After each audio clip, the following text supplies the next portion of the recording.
नमस्कार, खबरां दे इस बुलेटिन में तुहाडा स्वागत है। मैं हरमन शंकर। पहला पेश ने चोणवीं खबरां। प्रधानमंत्री नरेंद्र मोदी ने कहा, मिशन चंद्रयान न्यू इंडिया की भावना का प्रतीक बनिया। मन की बात दौरान उन्होंने देश की नारी शक्ति नूं कीता सलाम।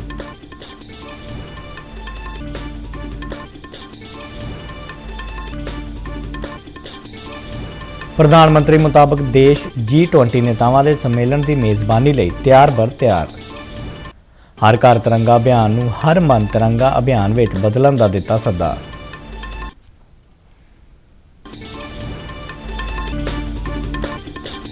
भारत विकास दर के मामले विच दुनिया के 10 वड्डे अर्थचारियां विचों मोहरी बनिया।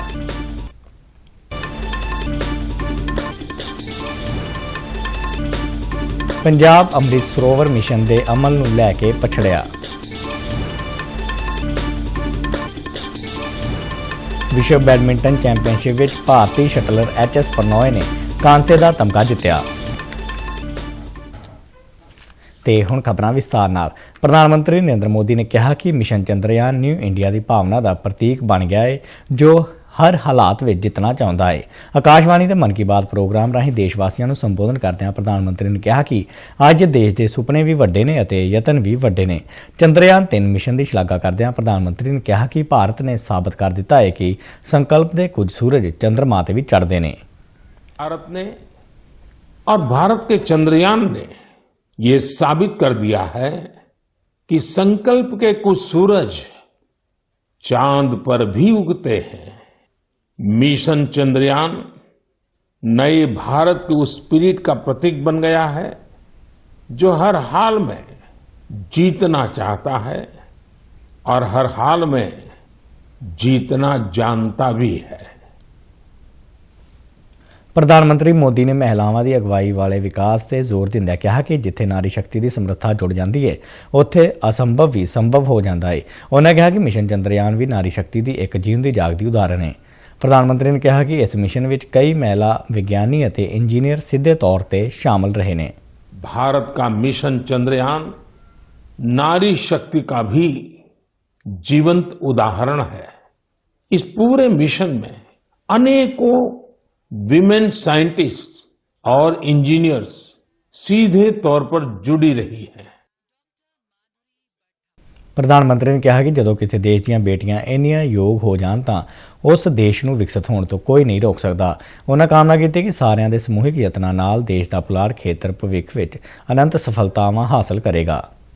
भारत की बेटियां अब अनंत समझे जाने वाले अंतरिक्ष को भी चुनौती दे रही है। किसी देश की बेटियां जब इतनी आकांक्षी हो जाए तो उसे उस देश को विकसित बनने से भला कौन रोक सकता है। प्रधानमंत्री ने कहा कि G20 नेतावां दे सम्मेलन लई भारत तैयार बर तैयार है। उन्होंने कहा कि भारत की प्रधानगी हेठ G20 विच आम लोगों की भाईवाली की भावना सब तो वध देखण नूं मिली है। 60 शहरों में इससे जुड़ी करीब 200 बैठकों का आयोजन किया गया। G20 डेलीगेट्स जहां भी गए, वहां लोगों ने गर्मजोशी से उनका स्वागत किया। प्रधानमंत्री ने देश की नौजवान पीढ़ी की समर्था ते चानना पाउंदे होए खेडां विच नौजवानों वालों हासिल की गई सफलता का जिक्र किया। चीन विच विश्व यूनीवर्सिटी खेडां दौरान देश के एथलीटां वालों किए गए प्रदर्शन बारे गल करदਿਆਂ प्रधानमंत्री ने कहा कि 1100 तमगिਆਂ सने 26 तमगे जित के भारत ने अपना सर्वोत्तम प्रदर्शन किया है। प्रधानमंत्री ने विश्व यूनीवर्सिटी खेडां में तमगे जितण वाले खिडारियों नाल टैलीफोन ते गलबात के कुछ अंश भी साझे किए। आपको ये जानकर अच्छा लगेगा कि 1959 से लेकर अब तक जितने वर्ल्ड यूनिवर्सिटी गेम्स हुए हैं, उनमें जीते सभी मेडल्स को जोड़ दें तो भी ये संख्या 18 तक ही पहुंचती है। इतने दशकों में सिर्फ 18। आप सबसे पहले मुझे बताइए कि 2 मेडल जीतने के बाद आप जब यहां से गई तब ये सोचा था क्या, और इतना बड़ा विजय प्राप्त किया तो महसूस क्या हो रहा है? तो बहुत प्राउड फील कर रही थी मैं। मुझे इतना अच्छा लग रहा था कि मैं अपने देश का झंडा इतना ऊंचा लहरा के आई हूँ कि एक बार तो ठीक है गोल्ड फाइट में पहुंचे थे, उसको लूज किया था तो रिग्रेट हो रहा था, पर दूसरी बार यही था दिमाग में कि अब कुछ हो जाए, ये इसको नीचे नहीं जाने देना है, इसको हर हाल में सबसे ऊंचा लहरा के ही आना है। ਪ੍ਰਧਾਨ ਮੰਤਰੀ ਮੋਦੀ ਨੇ ਹਰ ਘਰ ਤਿਰੰਗਾ ਅਭਿਆਨ ਨੂੰ ਹਰ ਮਨ ਤਿਰੰਗਾ ਅਭਿਆਨ ਵਿੱਚ ਬਦਲਣ ਲਈ ਦੇਸ਼ ਵਾਸੀਆਂ ਦੇ ਇਕਜੁੱਟ ਯਤਨਾਂ ਦੀ ਵੀ ਗੱਲ ਕੀਤੀ। ਉਹਨਾਂ ਕਿਹਾ ਕਿ ਇਸ ਅਭਿਆਨ ਵਿੱਚ ਕਈ ਰਿਕਾਰਡ ਬਣੇ ਅਤੇ ਦੇਸ਼ ਵਾਸੀਆਂ ਨੇ ਕਰੋੜਾਂ ਤਿਰੰਗੇ ਖਰੀਦੇ ਅਤੇ ਉਹਨਾਂ ਨਾਲ ਆਪਣੀਆਂ ਤਸਵੀਰਾਂ ਪੋਸਟ ਕੀਤੀਆਂ। 15 अगस्त के दौरान देश ने सबका प्रयास का सामर्थ्य देखा। सभी देशवासियों के प्रयास ने हर घर तिरंगा अभियान को वास्तव में हर मन तिरंगा अभियान बना दिया। ਪ੍ਰਧਾਨ ਮੰਤਰੀ ਨੇ ਮੇਰੀ ਮਾਟੀ ਮੇਰਾ ਦੇਸ਼ ਅਭਿਆਨ ਦਾ ਜ਼ਿਕਰ ਕਰਦਿਆਂ ਕਿਹਾ ਕਿ ਅਗਲੇ ਮਹੀਨੇ ਦੇਸ਼ ਦੇ ਹਰ ਪਿੰਡ ਵਿੱਚ ਹਰ ਘਰ ਤੋਂ ਮਿੱਟੀ ਇਕੱਠੀ ਕਰਨ ਦਾ ਅਭਿਆਨ ਚੱਲੇਗਾ ਅਤੇ ਦੇਸ਼ ਦੀ ਪਵਿੱਤਰ ਮਿੱਟੀ ਨੂੰ ਹਜ਼ਾਰਾਂ ਅੰਮ੍ਰਿਤ ਕਲਸ਼ਾਂ ਵਿੱਚ ਜਮ੍ਹਾਂ ਕਰਕੇ ਦਿੱਲੀ ਵਿੱਚ ਬਣਾਈ ਜਾ ਰਹੀ ਅੰਮ੍ਰਿਤ ਵਾਟਿਕਾ ਲਈ ਲਿਜਾਇਆ ਜਾਵੇਗਾ। मेरी माटी मेरा देश देशभक्ति की भावना को उजागर करने वाला अभियान जोरों पर है। अक्टूबर के अंत में हजारों अमृत कलश यात्रा के साथ देश की राजधानी दिल्ली पहुंचेंगे। इस मिट्टी से ही दिल्ली में अमृत वाटिका का निर्माण होगा। ਪ੍ਰਧਾਨ ਮੰਤਰੀ ਨੇ ਦੇਸ਼ ਵਿੱਚ ਸੈਰ ਸਪਾਟੇ ਦੀ ਮਹੱਤਤਾ ਦਾ ਵੀ ਜ਼ਿਕਰ ਕੀਤਾ। ਉਹਨਾਂ ਡੇਅਰੀ ਖੇਤਰ ਦੀ ਮਹੱਤਤਾ ਦਾ ਜ਼ਿਕਰ ਕਰਦਿਆਂ ਇਸ ਦੇ ਵਿਸਤਾਰ ਦੀ ਗੱਲ ਆਖੀ। ਉਹਨਾਂ ਸਾਂਝੇ ਤੌਰ ਤੇ ਡੇਅਰੀ ਖੇਤਰ ਦੇ ਵਿਕਾਸ ਲਈ ਕੀਤੇ ਜਾ ਰਹੇ ਉਪਰਾਲਿਆਂ ਦਾ ਵੀ ਜ਼ਿਕਰ ਕੀਤਾ। चीजों या स्थानों को साक्षात देखना, समझना और कुछ पल उनको जीना एक अलग ही अनुभव देता है। कोई समंदर का कितना ही वर्णन कर दे, लेकिन हम समंदर को देखे बिना उसकी विशालता महसूस नहीं कर सकते। ਪ੍ਰਧਾਨ ਮੰਤਰੀ ਨੇ ਦੇਸ਼ ਵਾਸੀਆਂ ਨੂੰ ਤਿਉਹਾਰਾਂ ਦੀ ਆਗਾਮੀ ਸ਼ੁਭਕਾਮਨਾਵਾਂ ਦਿੱਤੀਆਂ। ਉਹਨਾਂ ਸਾਰਿਆਂ ਨੂੰ ਰੱਖੜੀ ਦੀ ਅਗਾਊਂ ਵਧਾਈ ਦਿੰਦਿਆਂ ਵੋਕਲ ਫॉर ਲੋਕਲ ਦੇ ਸੱਦੇ ਨੂੰ ਦੁਹਰਾਇਆ। ਉਹਨਾਂ ਦੇਸ਼ ਵਾਸੀਆਂ ਨੂੰ ਇਸ ਮੁਹਿੰਮ ਵਿੱਚ ਆਪਣਾ ਯੋਗਦਾਨ ਪਾਉਣ ਦਾ ਸੱਦਾ ਦਿੱਤਾ। आप सभी को रक्षाबंधन की भी अग्रिम शुभकामनाएं। पर्व उल्लास के समय हमें वोकल फॉर लोकल के मंत्र को भी याद रखना है। आत्मनिर्भर भारत ये अभियान हर देशवासी का अपना अभियान है। ਕੇਂਦਰ ਸਰਕਾਰ ਮੁਤਾਬਕ ਵਿਕਾਸ ਦਰ ਦੇ ਮਾਮਲੇ ਵਿੱਚ ਭਾਰਤ ਦੁਨੀਆ ਦੇ 10 ਵੱਡੇ ਅਰਥਚਾਰਿਆਂ ਵਿੱਚੋਂ ਸਿਖਰਲੇ ਸਥਾਨ ਤੇ ਪਹੁੰਚ ਗਿਆ ਹੈ। ਸਰਕਾਰ ਨੇ ਕਿਹਾ ਕਿ ਭਾਰਤ ਦਾ ਅਰਥਚਾਰਾ ਆਲਮੀ ਮੰਚ ਤੇ ਆਪਣੀ ਮਜ਼ਬੂਤੀ ਅਤੇ ਪ੍ਰਗਤੀ ਦਾ ਪ੍ਰਦਰਸ਼ਨ ਕਰਦਾ ਹੋਇਆ ਸਿਖਰਲੇ 10 ਅਰਥਚਾਰਿਆਂ ਵਿੱਚੋਂ ਇੱਕ ਹੈ। ਸਰਕਾਰ ਨੇ 2023 ਵਿੱਚ ਅਮਰੀਕਾ, ਚੀਨ ਅਤੇ ਹੋਰਨਾਂ ਦੇਸ਼ਾਂ ਨਾਲ ਭਾਰਤ ਦੀ GDP ਸਾਲਾਨਾ ਵਿਕਾਸ ਦਰ ਦੀ ਤੁਲਨਾ ਕਰਦੇ ਹੋਏ ਇੱਕ ਗ੍ਰਾਫ ਜਾਰੀ ਕੀਤਾ। ਗ੍ਰਾਫ ਮੁਤਾਬਕ ਭਾਰਤ 5.90% ਨਾਲ GDP ਵਿਕਾਸ ਦਰ ਦੇ ਮਾਮਲੇ ਵਿੱਚ ਸਿਖਰ ਤੇ ਬਣਿਆ ਹੋਇਆ ਹੈ, ਜਦਕਿ ਚੀਨ 5.20% ਨਾਲ ਦੂਜੇ ਸਥਾਨ ਤੇ। ਅਮਰੀਕਾ, ਕੈਨੇਡਾ ਅਤੇ ਜਾਪਾਨ ਜਿਹੇ ਦੇਸ਼ ਕ੍ਰਮਵਾਰ ਤੀਜੇ, ਚੌਥੇ ਅਤੇ ਪੰਜਵੇਂ ਸਥਾਨ ਤੇ ਨੇ। ਕੇਂਦਰ ਸਰਕਾਰ ਨੇ ਬਾਸਮਤੀ ਦੇ ਤੌਰ ਤੇ ਗਲਤ ਵਰਗੀਕਰਨ ਰਾਹੀਂ ਗੈਰ ਬਾਸਮਤੀ ਚੌਲਾਂ ਦੀ ਬਰਾਮਦ ਨੂੰ ਰੋਕਣ ਲਈ ਵਾਧੂ ਸੁਰੱਖਿਆ ਉਪਾਅ ਜਾਰੀ ਕੀਤੇ ਨੇ। ਵਣਜ ਅਤੇ ਸਨਅਤ ਮੰਤਰਾਲੇ ਨੇ ਖੇਤੀਬਾੜੀ ਅਤੇ ਪ੍ਰੋਸੈਸਡ ਖੁਰਾਕ ਉਤਪਾਦ ਬਰਾਮਦ ਵਿਕਾਸ ਅਥਾਰਟੀ ਨੂੰ ਇਸ ਬਾਰੇ ਵਿੱਚ ਹਦਾਇਤ ਜਾਰੀ ਕੀਤੀ ਹੈ। ਇਹ ਅਥਾਰਟੀ ਬਾਸਮਤੀ ਚੌਲਾਂ ਦੇ ਨਿਰਯਾਤ ਦੇ ਨਿਯਮਾਂ ਲਈ ਜ਼ਿੰਮੇਵਾਰ ਹੈ। ਮੰਤਰਾਲੇ ਨੇ ਕਿਹਾ ਕਿ ਸਿਰਫ $1200 ਅਮਰੀਕੀ ਪ੍ਰਤੀ ਮੀਟ੍ਰਿਕ ਟਨ ਅਤੇ ਇਸ ਤੋਂ ਵੱਧ ਮੁੱਲ ਵਾਲੇ ਬਾਸਮਤੀ ਨਿਰਯਾਤ ਲਈ ਇਕਰਾਰਨਾਮੇ ਤਹਿਤ ਸਰਟੀਫਿਕੇਟ ਜਾਰੀ ਕਰਨ ਲਈ ਰਜਿਸਟਰ ਕੀਤਾ ਜਾਣਾ ਚਾਹੀਦਾ ਹੈ। ਇਸ ਤੋਂ ਘੱਟ ਮੁੱਲ ਵਾਲੇ ਇਕਰਾਰਨਾਮੇ ਨੂੰ ਟਾਲਿਆ ਜਾ ਸਕਦਾ ਹੈ। ਮੰਤਰਾਲੇ ਮੁਤਾਬਕ ਗੈਰ ਬਾਸਮਤੀ ਚੌਲਾਂ ਦੇ ਨਿਰਯਾਤ ਲਈ ਕੀਮਤ ਵਿੱਚ ਅੰਤਰ ਨੂੰ ਸਮਝਣ ਅਤੇ ਰੂਟ ਦੀ ਵਰਤੋਂ ਲਈ ਅਥਾਰਟੀ ਦੇ ਚੇਅਰਮੈਨ ਵੱਲੋਂ ਗਠਿਤ ਕੀਤੀ ਗਈ ਕਮੇਟੀ ਵੱਲੋਂ ਮੁਲਾਂਕਣ ਕੀਤਾ ਜਾ ਸਕਦਾ ਹੈ। ਭਾਰਤ ਦੀ G20 ਪ੍ਰਧਾਨਗੀ ਦੇ ਹਿੱਸੇ ਵਜੋਂ ਸਮੂਹ ਦੇ ਮੁੱਖ ਵਿਗਿਆਨਕ ਸਲਾਹਕਾਰਾਂ ਦੀ ਅੱਜ ਗਾਂਧੀ ਨਗਰ ਵਿੱਚ ਹੋਈ ਗੋਲਮੇਜ਼ ਬੈਠਕ ਦੌਰਾਨ ਵਿਗਿਆਨ ਅਤੇ ਤਕਨੀਕ ਨਾਲ ਸੰਬੰਧਿਤ ਵੱਖ-ਵੱਖ ਪਹਿਲੂਆਂ ਤੇ ਰਸਮੀ ਗੱਲਬਾਤ ਹੋਈ। ਇਸ ਬੈਠਕ ਵਿੱਚ G20 ਦੇਸ਼ਾਂ ਅਤੇ ਮਹਿਮਾਨ ਦੇਸ਼ਾਂ ਦੇ ਵਿਗਿਆਨਕ ਸਲਾਹਕਾਰ, ਸਾਇੰਸਦਾਨ ਅਤੇ ਖੋਜੀ ਭਾਗ ਲੈ ਰਹੇ ਨੇ। ਭਾਰਤ ਸਰਕਾਰ ਦੇ ਪ੍ਰਮੁੱਖ ਵਿਗਿਆਨਕ ਸਲਾਹਕਾਰ ਅਜੇ ਕੇ ਸੂਦ ਭਲਕੇ ਬੈਠਕ ਨੂੰ ਸੰਬੋਧਨ ਕਰਨਗੇ। ਇਸ ਬੈਠਕ ਵਿੱਚ ਭਲਕੇ ਰਸਮੀ ਵਿਚਾਰ ਚਰਚਾ ਕੀਤੀ ਜਾਵੇਗੀ। ਸਿਹਤ ਸੰਭਾਲ ਵਿੱਚ ਮੌਕਿਆਂ, ਵਿਗਿਆਨ ਗਿਆਨ ਤੱਕ ਪਹੁੰਚ ਦਾ ਵਿਸਥਾਰ, ਵਿਗਿਆਨ ਅਤੇ ਤਕਨੀਕ ਵਿੱਚ ਵਿਭਿੰਨਤਾ, ਸਮਾਨਤਾ ਅਤੇ ਪਹੁੰਚ ਸਣੇ ਕਈ ਮੁੱਦਿਆਂ ਤੇ ਭਲਕੇ 4 ਸੈਸ਼ਨ ਕਰਵਾਏ ਜਾਣਗੇ। ਪੰਜਾਬ ਮਿਸ਼ਨ ਅੰਮ੍ਰਿਤ ਸਰੋਵਰ ਦੇ ਅਮਲ ਨੂੰ ਲੈ ਕੇ ਪਛੜ ਰਿਹਾ ਹੈ। ਇਹ ਮਿਸ਼ਨ ਪਿਛਲੇ ਵਰ੍ਹੇ ਅਪ੍ਰੈਲ ਵਿੱਚ ਪ੍ਰਧਾਨ ਮੰਤਰੀ ਨਰਿੰਦਰ ਮੋਦੀ ਵੱਲੋਂ ਦੇਸ਼ ਦੇ ਹਰੇਕ ਜ਼ਿਲ੍ਹੇ ਵਿੱਚ ਘੱਟੋ-ਘੱਟ 75 ਪਾਣੀ ਦੇ ਸੋਮਿਆਂ ਨੂੰ ਮੁੜ ਸੁਰਜੀਤ ਕਰਨ ਦੇ ਮੰਤਵ ਨਾਲ ਸ਼ੁਰੂ ਕੀਤਾ ਗਿਆ ਸੀ। 15 ਅਗਸਤ ਤੱਕ 50,000 ਅੰਮ੍ਰਿਤ ਸਰੋਵਰ ਬਣਾਉਣ ਦਾ ਟੀਚਾ ਮਿੱਥਿਆ ਗਿਆ ਸੀ। ਕੌਮੀ ਪੱਧਰ ਤੇ ਇਹ ਟੀਚਾ ਹਾਸਲ ਕੀਤਾ ਗਿਆ ਹੈ, ਪਰ ਪੰਜਾਬ ਸਣੇ ਕਈ ਸੂਬਿਆਂ ਵਿੱਚ ਅਮਲ ਦੀ ਰਫ਼ਤਾਰ ਮੱਠੀ ਚੱਲ ਰਹੀ ਹੈ। ਮਿਸ਼ਨ ਅੰਮ੍ਰਿਤ ਸਰੋਵਰ ਦਾ ਮੁੱਖ ਮੰਤਵ ਜ਼ਮੀਨ ਹੇਠਲੇ ਪਾਣੀ ਦੇ ਪੱਧਰ ਨੂੰ ਉੱਚਾ ਚੁੱਕਣਾ ਹੈ ਅਤੇ ਪੰਜਾਬ ਲਈ ਇਹ ਮਿਸ਼ਨ ਬਹੁਤ ਅਹਿਮ ਮੰਨਿਆ ਜਾ ਰਿਹਾ ਹੈ।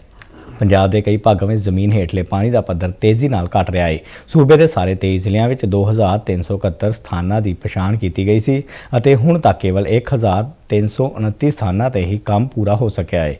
ਮਲੇਰਕੋਟਲਾ ਜ਼ਿਲ੍ਹੇ ਵਿੱਚ 41 ਸਥਾਨਾਂ ਦੇ ਟੀਚੇ ਦੇ ਮੁਕਾਬਲੇ ਕੇਵਲ 14 ਸਾਈਟਾਂ ਤੇ ਹੀ ਕੰਮ ਪੂਰਾ ਹੋਇਆ ਹੈ, ਜਦਕਿ ਜਲੰਧਰ ਜ਼ਿਲ੍ਹੇ ਵਿੱਚ 122 ਸਾਈਟਾਂ ਦੇ ਟੀਚੇ ਦੇ ਮੁਕਾਬਲੇ ਸਿਰਫ 39 ਸਥਾਨਾਂ ਤੇ ਕੰਮ ਪੂਰਾ ਕੀਤਾ ਗਿਆ ਹੈ। ਭਾਰਤੀ ਜਨਤਾ ਪਾਰਟੀ ਦੇ ਕੌਮੀ ਜਨਰਲ ਸਕੱਤਰ ਤਰੁਣ ਚੁੱਘ ਨੇ ਪੰਜਾਬ ਦੇ ਮੁੱਖ ਮੰਤਰੀ ਭਗਵੰਤ ਮਾਨ ਤੇ ਸੰਵਿਧਾਨਕ ਅਹੁਦਿਆਂ ਦੀ ਬੇਹੁਰਮਤੀ ਦਾ ਇਲਜ਼ਾਮ ਲਗਾਇਆ ਹੈ। ਉਹਨਾਂ ਕਿਹਾ ਕਿ ਖੁਦ ਮੁੱਖ ਮੰਤਰੀ ਅਤੇ ਉਹਨਾਂ ਦੇ ਪਾਰਟੀ ਆਗੂ ਪੰਜਾਬ ਵਿੱਚ ਲਗਾਤਾਰ ਸੰਵਿਧਾਨਕ ਮਰਿਆਦਾ ਨੂੰ ਠੇਸ ਪਹੁੰਚਾ ਰਹੇ ਨੇ। ਰਾਜਪਾਲ ਨਾਲ ਅੜਿੱਕੇ ਨੂੰ ਲੈ ਕੇ ਮੁੱਖ ਮੰਤਰੀ ਭਗਵੰਤ ਮਾਨ ਦੀ ਨਿੰਦਾ ਕਰਦਿਆਂ ਤਰੁਣ ਚੁੱਘ ਨੇ ਕਿਹਾ ਕਿ ਰਾਜਪਾਲ ਬਨਵਾਰੀ ਲਾਲ ਪੁਰੋਹਿਤ ਵੱਲੋਂ ਢੁਕਵੇਂ ਮੁੱਦਿਆਂ ਨੂੰ ਚੱਕਿਆ ਗਿਆ ਹੈ, ਜਦਕਿ ਪੰਜਾਬ ਦੇ ਮੁੱਖ ਮੰਤਰੀ ਇਸ ਨੂੰ ਸੌੜੀ ਸਿਆਸਤ ਨਾਲ ਜੋੜ ਰਹੇ ਨੇ। ਉਹਨਾਂ ਕਿਹਾ ਕਿ ਆਮ ਆਦਮੀ ਪਾਰਟੀ ਵੱਲੋਂ ਪੰਜਾਬ ਵਿੱਚ ਤਾਨਾਸ਼ਾਹੀ ਦਾ ਮਾਹੌਲ ਸਿਰਜਿਆ ਜਾ ਰਿਹਾ ਹੈ। ਬਠਿੰਡਾ ਦੀ ਪੰਜਾਬ ਕੇਂਦਰੀ ਯੂਨੀਵਰਸਿਟੀ ਵਿਖੇ ਅੱਜ ਉੱਤਰੀ ਭਾਰਤ ਦੇ ਉੱਚ ਵਿਦਿਅਕ ਸੰਸਥਾਨਾਂ ਦੇ ਡਾਇਰੈਕਟਰਾਂ ਅਤੇ ਵਾਈਸ ਚਾਂਸਲਰਾਂ ਦੀ ਬੈਠਕ ਹੋਈ। ਬੈਠਕ ਵਿੱਚ ਖੋਜ, ਅਕਾਦਮਿਕ ਗਤੀਵਿਧੀਆਂ ਅਤੇ ਸਮਾਜਿਕ ਪਹੁੰਚ ਕੇ ਮਾਮਲੇ ਵਿੱਚ ਸਹਿਯੋਗ ਨੂੰ ਮਜ਼ਬੂਤ ਕਰਨ ਲਈ ਇੱਕ ਰੂਪਰੇਖਾ ਤਿਆਰ ਕਰਨ ਬਾਰੇ ਵਿਚਾਰ ਵਟਾਂਦਰਾ ਕੀਤਾ ਗਿਆ। ਇਸ ਕੰਸੋਰਟੀਅਮ ਵਿੱਚ ਉੱਤਰ ਭਾਰਤ ਦੀਆਂ 5 ਯੂਨੀਵਰਸਿਟੀਆਂ ਅਤੇ ਭਾਰਤੀ ਟੈਕਨੋਲੋਜੀ ਸੰਸਥਾਨ ਰੋਪੜ ਵੱਲੋਂ ਸ਼ਿਰਕਤ ਕੀਤੀ ਗਈ। 29 ਜੁਲਾਈ ਨੂੰ ਨਵੀਂ ਦਿੱਲੀ ਵਿਖੇ ਭਾਰਤ ਮੰਡਪਮ ਵਿੱਚ ਆਯੋਜਿਤ ਸਰਵ ਭਾਰਤੀ ਸਿੱਖਿਆ ਸਮਾਗਮ ਦੌਰਾਨ ਕੇਂਦਰੀ ਸਿੱਖਿਆ ਮੰਤਰੀ ਧਰਮਿੰਦਰ ਪ੍ਰਧਾਨ ਦੀ ਮੌਜੂਦਗੀ ਵਿੱਚ ਇਸ ਕੰਸੋਰਟੀਅਮ ਦੀ ਸਥਾਪਨਾ ਕੀਤੀ ਗਈ। ਸਹਿਮਤੀ ਪੱਤਰ ਤੇ ਹਸਤਾਖਰ ਕੀਤੇ ਗਏ ਸਨ। ਪਹਿਲੀ ਬੈਠਕ ਵਿੱਚ ਵਿਦਿਅਕ ਸੰਸਥਾਨਾਂ ਦੇ ਮੁਖੀਆਂ ਨੇ ਉੱਚ ਸਿੱਖਿਆ ਦੇ ਖੇਤਰ ਵਿੱਚ ਆਪਸੀ ਸਹਿਯੋਗ ਨੂੰ ਉਤਸ਼ਾਹਿਤ ਕਰਦੇ ਹੋਏ ਸਾਂਝੀ ਖੋਜ, ਦੋਹਰੀ ਡਿਗਰੀ ਅਤੇ ਸੰਯੁਕਤ ਪ੍ਰੋਗਰਾਮਾਂ, ਸਰੋਤਾਂ ਦੀ ਸਾਂਝ ਅਤੇ ਸਮਾਜਿਕ ਪਹੁੰਚ ਗਤੀਵਿਧੀਆਂ ਵਰਗੇ ਨਵਾਚਾਰੀ ਸੁਧਾਰਾਂ ਬਾਰੇ ਚਰਚਾ ਕੀਤੀ। ਯੂਨੀਵਰਸਿਟੀਆਂ ਦੇ ਪ੍ਰਤੀਨਿਧੀਆਂ ਨੇ ਕੌਮੀ ਸਿੱਖਿਆ ਨੀਤੀ ਦੇ ਵੱਖ-ਵੱਖ ਸੁਧਾਰਾਂ ਅਤੇ ਪਹਿਲਕਦਮੀਆਂ ਨੂੰ ਲਾਗੂ ਕਰਨ ਦੀਆਂ ਸੰਭਾਵਨਾਵਾਂ ਨੂੰ ਵੀ ਵਿਚਾਰਿਆ। ਲਦਾਖ ਵਿੱਚ ਫੌਜ ਦੀ ਗੱਡੀ ਦੇ ਡੂੰਘੀ ਖੱਡ ਵਿੱਚ ਡਿੱਗਣ ਨਾਲ ਸ਼ਹੀਦ ਹੋਏ 9 ਫੌਜੀ ਜਵਾਨਾਂ ਵਿੱਚੋਂ ਫਤਿਹਗੜ੍ਹ ਸਾਹਿਬ ਜ਼ਿਲ੍ਹੇ ਦੇ ਕਮਾਲੀ ਪਿੰਡ ਦੇ ਸ਼ਹੀਦ ਤਰਨਦੀਪ ਸਿੰਘ ਨੂੰ ਅੱਜ ਅੰਤਿਮ ਅਰਦਾਸ ਮੌਕੇ ਸ਼ਰਧਾਂਜਲੀ ਦਿੱਤੀ ਗਈ। ਸ਼ਹੀਦ ਤਰਨਦੀਪ ਸਿੰਘ ਦੀ ਅੰਤਿਮ ਅਰਦਾਸ ਵਿੱਚ ਮੁੱਖ ਮੰਤਰੀ ਭਗਵੰਤ ਮਾਨ ਅਤੇ ਜ਼ਿਲ੍ਹਾ ਪ੍ਰਸ਼ਾਸਨ ਦੇ ਅਧਿਕਾਰੀਆਂ ਤੋਂ ਇਲਾਵਾ ਇਲਾਕੇ ਦੀਆਂ ਉੱਘੀਆਂ ਸ਼ਖਸੀਅਤਾਂ ਨੇ ਸ਼ਮੂਲੀਅਤ ਕੀਤੀ। ਮੁੱਖ ਮੰਤਰੀ ਨੇ ਸ਼ਹੀਦ ਦੇ ਪਰਿਵਾਰਕ ਮੈਂਬਰਾਂ ਨਾਲ ਦੁੱਖ ਸਾਂਝਾ ਕੀਤਾ। ਪੰਜਾਬ ਸਰਕਾਰ ਵੱਲੋਂ ਸ਼ਹੀਦ ਦੇ ਪਰਿਵਾਰਾਂ ਨੂੰ 1 ਕਰੋੜ ਰੁਪਏ ਦਾ ਚੈੱਕ ਸੌਂਪਣ ਦੇ ਨਾਲ-ਨਾਲ ਪਿੰਡ ਦੇ ਸਟੇਡੀਅਮ ਦਾ ਨਾਮ ਸ਼ਹੀਦ ਤਰਨਦੀਪ ਸਿੰਘ ਦੇ ਨਾਮ ਤੇ ਰੱਖਣ ਦਾ ਐਲਾਨ ਕੀਤਾ ਗਿਆ ਹੈ। ਇਸ ਤੋਂ ਇਲਾਵਾ ਸ਼ਹੀਦ ਦੀ ਭੈਣ ਨੂੰ ਸਰਕਾਰੀ ਨੌਕਰੀ ਵੀ ਦਿੱਤੀ ਜਾਵੇਗੀ।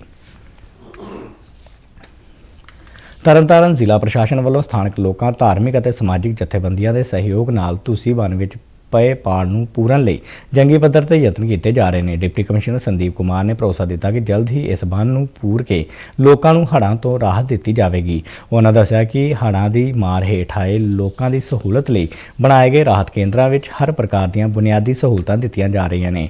ਪਸ਼ੂਆਂ ਲਈ ਵੀ ਹਰੇ ਚਾਰੇ ਅਤੇ ਫੀਡ ਦਾ ਪ੍ਰਬੰਧ ਕੀਤਾ ਗਿਆ ਹੈ। ਡਿਪਟੀ ਕਮਿਸ਼ਨਰ ਨੇ ਦੱਸਿਆ ਕਿ ਹੜ੍ਹ ਪ੍ਰਭਾਵਿਤ ਇਲਾਕਿਆਂ ਦੀ ਵਿਸ਼ੇਸ਼ ਗਿਰਦਾਵਰੀ ਤੋਂ ਬਾਅਦ ਲੋਕਾਂ ਨੂੰ ਬਣਦਾ ਮੁਆਵਜ਼ਾ ਦਿੱਤਾ ਜਾਵੇਗਾ। ਉਹਨਾਂ ਹੜ੍ਹ ਦੀ ਮਾਰ ਹੇਠ ਆਏ ਲੋਕਾਂ ਨੂੰ ਸੰਜਮ ਰੱਖਣ ਅਤੇ ਪ੍ਰਸ਼ਾਸਨ ਦਾ ਸਾਥ ਦੇਣ ਦੀ ਅਪੀਲ ਕੀਤੀ। ਪੱਛਮ ਬੰਗਾਲ ਦੇ ਉੱਤਰੀ 24 ਪਰਗਨਾ ਜ਼ਿਲ੍ਹੇ ਵਿੱਚ ਪਟਾਕਿਆਂ ਦੀ ਇੱਕ ਗੈਰ ਕਾਨੂੰਨੀ ਫੈਕਟਰੀ ਵਿੱਚ ਧਮਾਕਾ ਹੋਣ ਨਾਲ ਘੱਟੋ-ਘੱਟ 8 ਜਣੇ ਮਾਰੇ ਗਏ ਨੇ। ਪੁਲਿਸ ਵੱਲੋਂ ਦਿੱਤੀ ਗਈ ਜਾਣਕਾਰੀ ਮੁਤਾਬਕ ਫੈਕਟਰੀ ਵਿੱਚ ਅੱਜ ਸਵੇਰੇ 10 ਵਜੇ ਦੇ ਕਰੀਬ ਧਮਾਕਾ ਹੋਇਆ, ਜਦੋਂ ਬਹੁਤ ਸਾਰੇ ਕਾਮੇ ਫੈਕਟਰੀ ਵਿੱਚ ਕੰਮ ਵਿੱਚ ਲੱਗੇ ਹੋਏ ਸਨ। ਧਮਾਕਾ ਇੰਨਾ ਭਿਆਨਕ ਸੀ ਕਿ ਫੈਕਟਰੀ ਦੀ ਛੱਤ ਪੂਰੀ ਤਰ੍ਹਾਂ ਉੱਡ ਗਈ ਅਤੇ ਲਾਸ਼ਾਂ ਦੂਰ-ਦੂਰ ਤੱਕ ਜਾ ਡਿੱਗੀਆਂ। ਭਾਰਤੀ ਸ਼ਟਲਰ HS ਪ੍ਰਨੋਏ ਨੇ ਕੋਪਨਹੈਗਨ ਵਿੱਚ ਵਿਸ਼ਵ ਚੈਂਪੀਅਨਸ਼ਿਪ ਦੇ ਸਿੰਗਲਜ਼ ਵਰਗ ਵਿੱਚ ਕਾਂਸੇ ਦਾ ਤਮਗਾ ਜਿੱਤਿਆ ਹੈ। ਸੈਮੀਫਾਈਨਲ ਵਿੱਚ ਪ੍ਰਨੋਏ ਨੂੰ ਕੁਨਲਾਵਤ ਵਿਤੀਸਰਨ ਹੱਥੋਂ 21-18, 13-21, 14-21 ਦੇ ਫਰਕ ਨਾਲ ਹਾਰ ਦਾ ਸਾਹਮਣਾ ਕਰਨਾ ਪਿਆ। ਪ੍ਰਨੋਏ ਨੇ ਵਿਸ਼ਵ ਦਾ ਦੂਜਾ ਦਰਜਾ ਹਾਸਲ ਵਿਕਟਰ ਐਕਸਲਸਨ ਨੂੰ ਹਰਾ ਕੇ ਸੈਮੀਫਾਈਨਲ ਵਿੱਚ ਦਾਖਲਾ ਲਿਆ ਸੀ। ਬੈਡਮਿੰਟਨ ਵਿਸ਼ਵ ਚੈਂਪੀਅਨਸ਼ਿਪ ਵਿੱਚ ਭਾਰਤ ਦਾ ਇਹ 14ਵਾਂ ਤਮਗਾ ਹੈ। ਇਸ ਟੂਰਨਾਮੈਂਟ ਵਿੱਚ ਚੀਨ 196 ਤਮਗਿਆਂ ਨਾਲ ਸਿਖਰ ਤੇ। ਪ੍ਰਧਾਨ ਮੰਤਰੀ ਨਰਿੰਦਰ ਮੋਦੀ ਨੇ ਵਿਸ਼ਵ ਚੈਂਪੀਅਨਸ਼ਿਪ ਵਿੱਚ ਕਾਂਸੇ ਦਾ ਤਮਗਾ ਜਿੱਤਣ ਤੇ ਭਾਰਤੀ ਸ਼ਟਲਰ HS ਪ੍ਰਨੋਏ ਨੂੰ ਵਧਾਈ ਦਿੱਤੀ ਅਤੇ ਨੌਜਵਾਨਾਂ ਲਈ ਉਹਨਾਂ ਨੂੰ ਇੱਕ ਪ੍ਰੇਰਨਾ ਸਰੋਤ ਦੱਸਿਆ। ਖਬਰਾਂ ਦੇ ਬੁਲਟਨ ਸਾਡੇ ਦਰਸ਼ਕ RN DDK ਜਲੰਧਰ ਦੇ YouTube ਚੈਨਲ, Facebook ਪੇਜ ਅਤੇ Twitter ਹੈਂਡਲ ਤੇ ਵੀ ਦੇ ਸਕਦੇ ਨੇ। ਤੇ ਇਸ ਦੇ ਨਾਲ ਖਬਰਾਂ ਦਾ ਇਹ ਬੁਲਟਨ ਖਤਮ ਹੁੰਦਾ ਹੈ। ਇਜਾਜ਼ਤ ਦਿਓ, ਨਮਸਕਾਰ।